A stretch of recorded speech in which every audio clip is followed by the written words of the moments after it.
Shalom, kembali berjumpa dengan channel Klavo Sukacita. Saya akan membagikan kebenaran firman di hari ini, namun sebelumnya mari kita berdoa. Ya Tuhan Yesus, Tuhan dan Juru Selamat kehidupan kami akan mendengar kebenaran firman di saat ini, mengawali seluruh aktivitas dan rutinitas kami di hari yang baru. Kami mohon curahan urapan kuasa Roh-Mu Kudus untuk menuntun kami dalam memahami kehendak Tuhan, dan singkapkan firman-Mu bagi kami sehingga dalam perjalanan kehidupan kami berjalan dalam ketetapan dan kasih-Mu. Demi Yesus Kristus, firman yang hidup, kami berdoa. Amin.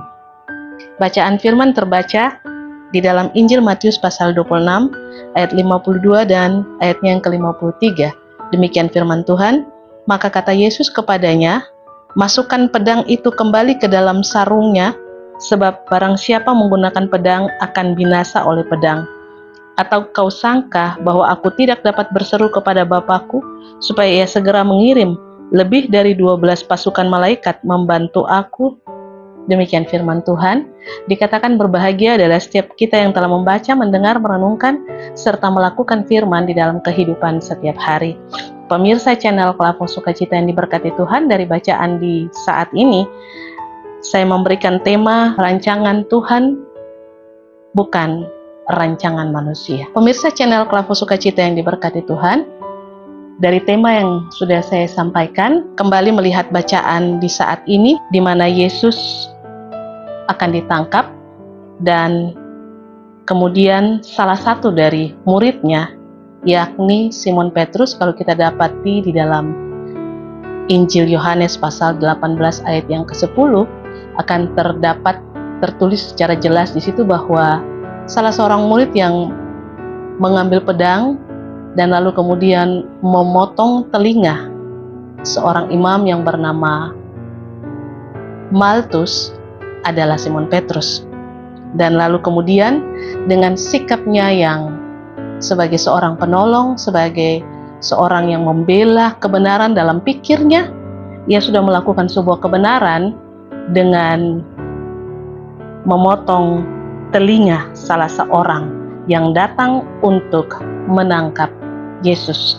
Tetapi kemudian Yesus justru menyatakan hal yang membuat seseorang, jika sudah dengan hati yang besar mau membela seseorang, lalu kemudian tidak direspon secara baik oleh orang yang dibela, tentu akan merasa kecewa.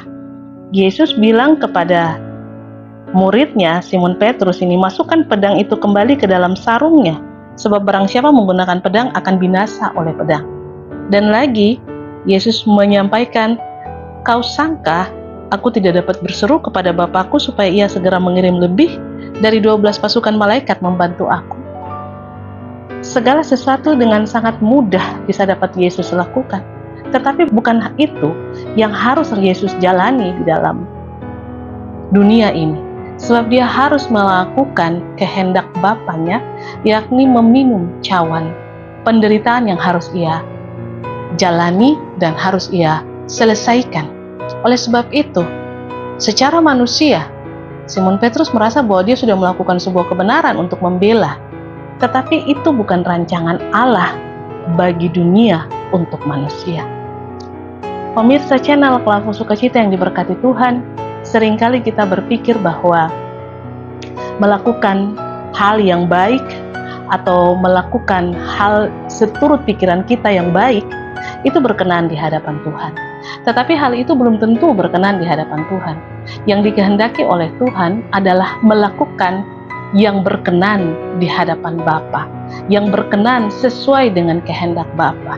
Itu yang Yesus mau atau inginkan harus terjadi dalam kehidupan manusia. Oleh sebab itu, apabila kita melakukan hal-hal yang menurut kita benar tetapi tidak sesuai dengan firman, maka tentu apa yang kita kerjakan seterusnya pasti akan mendapat kendala-kendala, hambatan-hambatan, dan tidak berjalan secara baik atau mulus.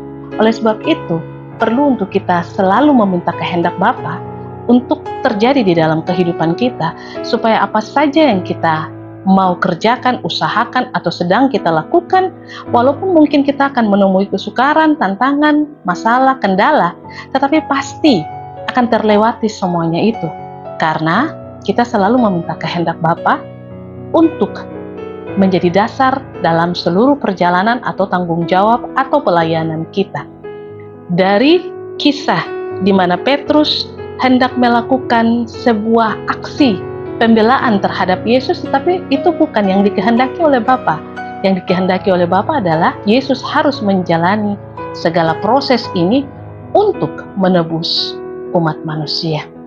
Dan dari hal tersebut, kita belajar bahwa apa yang kita jalani sampai saat ini, semua harus seturut dengan kehendak Bapa. Karena itu, mintalah selalu kepada Tuhan, selalu ada dalam hubungan dengan Tuhan, selalu membangun hidup dengan Tuhan, selalu membaca firman, selalu memberi diri kita untuk mendengar firman, supaya kita mendengar apa yang mau Tuhan bicarakan bagi kita, apa yang Tuhan kehendaki harus kita kerjakan dan lakukan dalam hidup kita, dan supaya kita mampu dan juga dapat menyelesaikan segala sesuatu yang diberikan, apakah itu tugas, apakah itu tanggung jawab, apakah itu usaha, apakah itu segala sesuatu yang berkaitan dengan kemampuan-kemampuan kita, itu dapat kita kerjakan, kita selesaikan secara baik. Dan semuanya itu karena seturut dengan kehendak Tuhan. Sebab seperti tadi tema kita, rancangan Allah bukan rancangan manusia. Rancangan Allah adalah damai sejahtera bagi dunia ini dan juga bagi kehidupan kita. Mari kita berjalan menurut rancangan Tuhan. Tuhan memberkati kita. Amin. Mari berdoa. Terima kasih Tuhan untuk kebenaran firman di hari ini.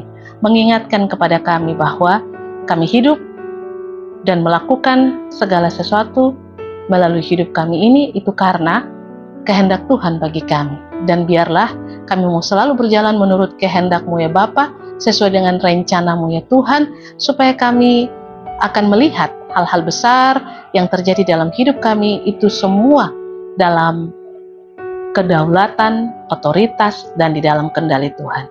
Terpujilah nama-Mu Kristus kini dan selamanya. Amin. Shalom, Tuhan berkati.